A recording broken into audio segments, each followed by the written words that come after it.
আসসালামু আলাইকুম এভরিওয়ান। আজকে রান্না করে দেখাবো ইলিশ ভুনা অথবা ইলিশের দো পেঁয়াজের একটা রেসিপি। এইভাবে ইলিশ মাছ রান্না করলে খেতে কিন্তু অসম্ভব পরিমাণের মজার হয়। আর এই ইলিশ মাছটা যে কোনো পোলাও, সাদা ভাত অথবা খিচুড়ির সাথে কিন্তু খাওয়া যেতে পারে। তো চলুন রেসিপিটি দেখে নেওয়া যাক। আমি এখানে বেশ কয়েকটা পিস ইলিশ মাছ নিয়েছি। এবার এটার মধ্যে সামান্য পরিমাণে লবণ দিয়ে দিচ্ছি আর সামান্য পরিমাণে দিয়ে দিচ্ছি হলুদ গুঁড়া, আর একদম কোয়ার্টার চা চামচের মতো হবে দিয়ে দিচ্ছি শুকনো মরিচের গুঁড়া।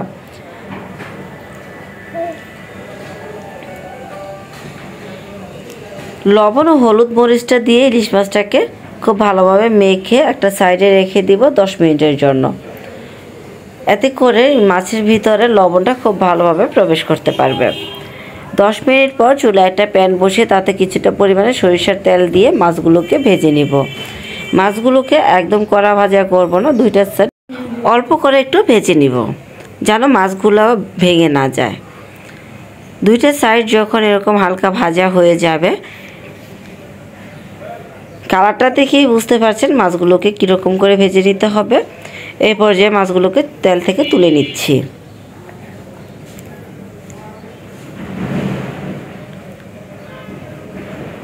সেম কড়াইতে আমি আরও কিছুটা পরিমাণে তেল অ্যাড করে দিচ্ছি। এবার তেলের মধ্যে দিয়ে দিচ্ছি প্রায় 1.5 কাপের মতো হবে পেঁয়াজ কুচি। পেঁয়াজ কুচিটা দিয়ে কিছুক্ষণ নেড়ে পেঁয়াজটাকে নরম হওয়া পর্যন্ত ভেজে নিব। আর এই পর্যায়ে চুলার আঁচটা মিডিয়াম থেকে একটু হাই ফ্লেমে রাখতে হবে। পেঁয়াজগুলোকে অনবরত নেড়ে ভাজতে হবে যাতে করে পেঁয়াজের মধ্যে কোনো প্রকারের কালার না আসে।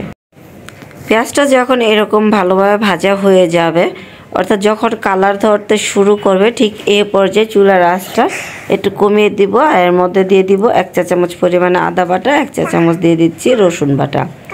আদা রসুনটা দিয়ে পেঁয়াজের মধ্যে একটু সময় নিয়ে ভেজে নিব। এতে করে আদা রসুনের যে কাঁচা স্মেলটা আছে সেটা আসবে না।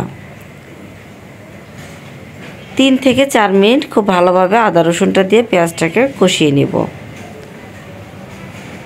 কিছুক্ষণ ভেজে নেওয়া হয়ে গেলে এর মধ্যে সামান্য পরিমাণে পানি অ্যাড করে দিচ্ছি যাতে করে শুকনো মশলাগুলো দেওয়ার পরে পুড়ে না যায়। আর এই পর্যায়ে চুলার আঁচটা একটু লো ফ্লেমে রেখেছি। দিয়ে দিচ্ছি 1/2 চা চামচ পরিমাণে হলুদ গুঁড়া, 1/2 চা চামচ দিয়ে দিচ্ছি শুকনো মরিচ গুঁড়া, 1/2 চা চামচ দিয়ে দিচ্ছি ভাজা জিরার গুঁড়া। তবে ঝালটা আপনারা আপনাদের টেস্ট অনুযায়ী কমিয়ে বাড়িয়েও দিয়ে নিতে পারেন। মশলাগুলোকে খুব ভালোভাবে কষিয়ে নিব। চেষ্টা করবেন একটু সময় নিয়ে মশলাগুলোকে কষিয়ে নেওয়ার, তাহলে মশলা থেকে যে একটা কাঁচা গন্ধ, সেই গন্ধটা আসবে না আর তরকারিটা খেতেও অনেক বেশি টেস্টি হবে। স্বাদ মতো দিয়ে দিচ্ছি কিছুটা পরিমাণে লবণ। যেহেতু মাছের মধ্যে লবণ ব্যবহার করেছি, তাই এই পর্যায়ে লবণের পরিমাণটা কিন্তু একটু কমিয়ে দিতে হবে। লবণটা দিয়ে আবারও মশলাগুলোকে কিছুক্ষণ কষিয়ে নিব। কিছুক্ষণ কষিয়ে নেওয়ার পর দেখবেন মশলা থেকে তেলটা আলাদা হয়ে যাবে।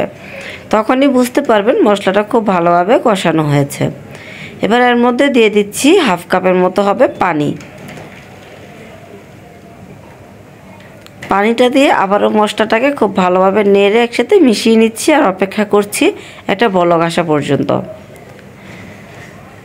পানিটা যখন বলক চলে আসবে, এই পর্যায়ে কিন্তু পানি অনেকটা শুকিয়ে যাবে। আর এবারের মধ্যে দিয়ে দিচ্ছি ভেজে রাখা ইলিশ মাছের পিসগুলো। ইলিশ মাছের পিসগুলো দিয়ে মশলার সাথে খুব ভালোভাবে একটু উল্টে দিব যাতে করে মাছের ভিতরে মশলাটা খুব ভালোভাবে প্রবেশ করতে পারে। মাছগুলোকে খুব ভালোভাবে উল্টে পাল্টে দিয়ে দিচ্ছি কয়েকটা কাঁচামরিচ, মাঝখান থেকে চিড়ে দিয়েছি। তবে ঝালটা আপনারা টেস্ট অনুযায়ী কিন্তু কমিয়ে বাড়িয়েও দিতে পারেন।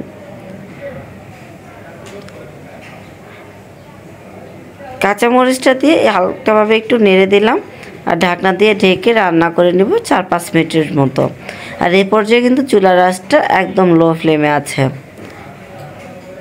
কিছুক্ষণ পর ঢাকনাটা তুলে একটু দেখিয়ে দিচ্ছি তরকারির কালারটা কতটা সুন্দর হয়েছে। আর এই পর্যায়ে কিন্তু মাছগুলো খুব ভালোভাবে কুক হয়ে গিয়েছে। এবারে মাছগুলোকে আবারও উল্টে দিতে হবে। মাছগুলোকে খুব ভালোভাবে উল্টে দিয়েছি। এবার এর মধ্যে দিয়ে দিচ্ছি আর 1/4 চা চামচ পরিমাণে ভাজা জিরার গুঁড়া, তাহলে খুব সুন্দর একটা ফ্লেভার আসবে। এবার ঢাকনা দিয়ে ঢেকে আরও রান্না করে নেব 1 থেকে 1.5 মিনিটের মতো।